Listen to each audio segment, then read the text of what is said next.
Merhaba arkadaşlar.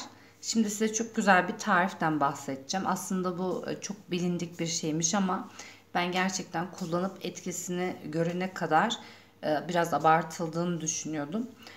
Bu aralar biraz boğazımdan rahatsızım. Yutkunmakta güçlük çekiyorum. Bundan dolayı yakınlarımın önerisiyle bu nar kabuğu kürünü yapmaya karar verdim. Öncelikle narın kabuğuna ihtiyacımız var. Ben ilk önce narın yarısını yedim arkadaşlar. Ve gerçekten nar yedikten sonra bile boğazım o kadar rahatladı ki anlatamam. Daha sonra nar kabuklarını tabii çok güzel bir şekilde yıkadım narın dışını. Bu şekilde kaynattım ve gerçekten şu anda nar kabuğu çayım hazır. Ve şimdi birazdan bunu da tüketeceğim.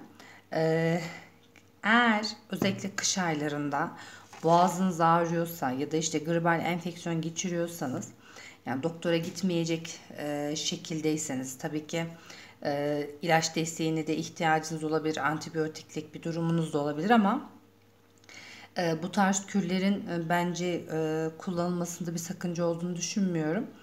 E, Kesinlikle öneriyorum.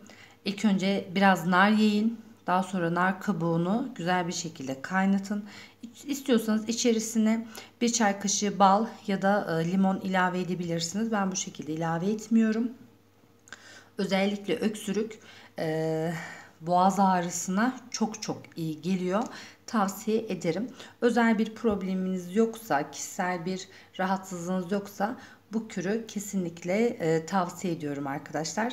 Kendinize iyi bakın. Hoşça kalın.